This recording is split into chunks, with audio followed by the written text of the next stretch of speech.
2023년 10월 10일 화요일 경제뉴스 모닝 브리핑을 시작하겠습니다. 이스라엘과 팔레스타인 무장정파 하마스의 무력 충돌로 9일 국제유가가 급등했다. 블룸버그 통신 등에 따르면 9일 오후 3시 8분경 기준 서부 텍사스산 원유 선물은 전일 대비 3.80% 오른 배럴당 85.94달러에 거래되고 있다. 이스라엘과 팔레스타인은 산유국이 아니라서 곧바로 국제유가에 미치는 영향은 크지 않지만 이란이 하마스 공격의 배후에 있었다는 보도가 나온 뒤 트레이더들 사이에서 중동 전쟁으로 확전될 가능성을 우려 유가에도 영향을 주고 있다. 한편 중동발 불확실성이 확산하면서 시장의 위험회피 심리가 강해지자 달러, 미 장기 국채, 금 등 안전자산이 강세를 보이고 있다. 다음 뉴스 9일 재계에 따르면 이스라엘의 10명의 한국인 주재원을 포함해 400여 명의 직원을 둔 삼성전자는 현지 직원의 안전을 위해 재택근무로 전환했다. 삼성은 이스라엘 연구개발센터와 삼성리서치 이스라엘을 운영 중이다. 텔아비브에 판매 지점을 둔 LG전자도 현지 직원 전원을 재택근무로 전환한 후 주기적으로 직원들의 안전을 확인하고 있다. 이스라엘에서 자동차 시장 점유율 1, 2위를 차지하고 있는 현대차와 기아는 현지 상황을 예의주시하고 있다. 현대차 그룹은 글로벌 혁신 거점인 회들 텔아비브도 이스라엘 현지에 두고 있다. 인천 텔아비브 노선을 주 3회 운항 중인 대한항공은 우선 인천발 이스라엘 텔아비브행 항공편을 운항하지 않기로 했다. 다음 뉴스 대통령실은 9일 미국 정부가 삼성전자, SK하이닉스, 중국 공장의 별도 허가 절차나 기한 없이 미국산 반도체 장비를 공급하기로 결정했다고 발표했다. 한국 반도체 기업들의 중국 사업을 옥죄어온 족쇄가 다소 느슨해진 만큼 두 회사는 반기고 있다.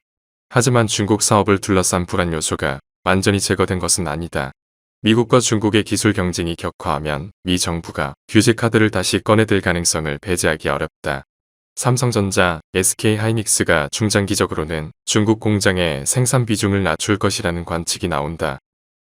다음 뉴스 올 들어 자산 10억 달러 이상의 미국 대기업 파산이 급증하고 있다. 실내로 올해 3월 실리콘밸리 은행을 시작으로 베드베스 앤 비욘드, 옐로우 등 미국 대기업들이 파산 보호를 신청했다. 미국 대기업들의 파산 증가가 우려되는 점은 미국 경제가 침체와 경착륙으로 가는 과정일 수 있기 때문이다. 월스트리트 저널은 미국 대기업들의 파산은 지난 2008년 리먼 브러더스 파산 후 발생한 금융위기처럼 미국에서 강력한 경기 침체가 진행 중이라는 신호가 될 수 있다고 분석했다. 다음 뉴스 9일 한국거래소에 따르면 최근 1개월간 코스피 지수는 6.72%, 코스닥 지수는 11.18% 하락했다. 국내 증시가 부진한 상황에서도 은행과 보험은 상승세를 보였다. 이 기간 대표적 은행주인 하나금융지주가 7.94%, KB금융이 3.53% 올랐다. 보험주 중에서는 롯데손해보험이 63.83%, 미래에셋생명이 13.49% 올랐다. 국내 증시가 전체적으로 부진한데도 은행 보험 섹터만 상승세를 보이는 건 금리 상승 기조에서 투자 회피처가 될 수 있다는 관측이 힘을 얻고 있기 때문이다. 과거 사례를 살펴볼 때 고금리 상황에선 경기 침체를 동반하지 않는 한 은행 보험 분야 기업의 실적이 개선될 가능성이 높다. 실적 개선은 배당 강화 등으로 이어질 수 있다. 다음 뉴스 9일 업계에 따르면 롯데케미칼은 2032년 전체 매출 중 고부가가치 비중을 60%로 높일 계획이다. 지난해에는 고부가가치와 범용 제품을 47대 53으로 팔았다.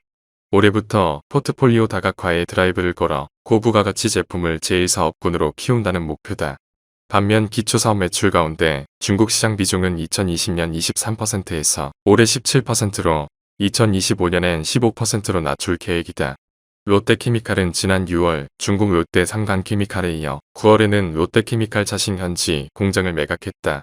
고부가합성 수지 등과 동박, 분리막 등 성장성 높은 배터리 소재 생산에 사활을 걸겠다는 보관이다. 다음 뉴스 국내 조선업계 빅3인 HD현대중공업, 삼성중공업, 하나오션이 올 3, 4분기 동시 흑자 달성을 기록할 것으로 전망되는 가운데 12조 원 규모의 카타르 프로젝트 2차 발주까지 임박해 기대감이 고조되고 있다. 업계는 올 들어 국내 조선사의 시장 점유율이 감소한 것을 고려해도 수익성에 미치는 영향은 제한적일 것으로 보고 있다.